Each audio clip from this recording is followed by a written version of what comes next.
Pregnant women పాలిచ్చే తల్లులు ఈ వీడియో చాలా ఇంపార్టెంట్, మిస్ కాకూడదు అనుకుంటే సేవ్ చేసుకోండి. హాయ్, నేను మీ doctor Sahithi Chandralapati, paediatrician neonatologist at KIMS Cuddles Guntur. Mother తినే ఫుడ్ బేబీకి మిల్క్ ద్వారా వెళ్తుంది. అంటే మీ ప్లేట్లో ఉన్న ఫుడ్ బేబీ మూడ్ని, గ్రోత్ని ఎఫెక్ట్ చేస్తుంది. మీరు కనుక స్పైసీ ఫుడ్ లేకపోతే డీప్ ఫ్రైడ్ ఫుడ్ తీసుకున్నారు అంటే బేబీకి గ్యాస్ ఫామ్ అవ్వడము, స్టమక్ పెయిన్ ఉండడము, ఎక్కువగా ఏడవడము, అలానే మిల్క్ టేస్ట్ మారిపోయి వాళ్ళకి కంఫర్టబుల్గా అనిపించింది. టీ, కాఫీ, ఎనర్జీ డ్రింక్స్ ఇవి తీసుకోవడం వల్ల కెఫిన్ మిల్క్లోకి సెక్రెట్ అవుతుంది.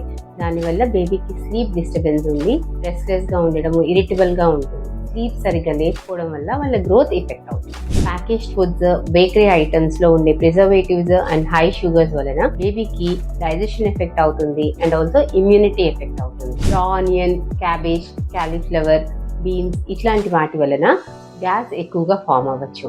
సో అతిగా తినద్దు, మితంగా తీసుకోండి. స్మోకింగ్, ఆల్కహాల్ ఇలాంటి అలవాట్లు ఉన్నట్లయితే దానివల్ల బేబీ బ్రెయిన్ ఎఫెక్ట్ అవుతుంది. అందువల్ల ఎంత దూరంగా ఉంటే అంత మంచిది. బ్రెస్ట్ ఫీడింగ్ టైంలో స్ట్రిక్ట్గా ఇవి కనుక ఫాలో అయితే బేబీ లైఫ్ అంతా హెల్దీగా ఉంటుంది. Breast feeding is not just feeding, it is building babies future. So take care of your plate. Follow for more such information.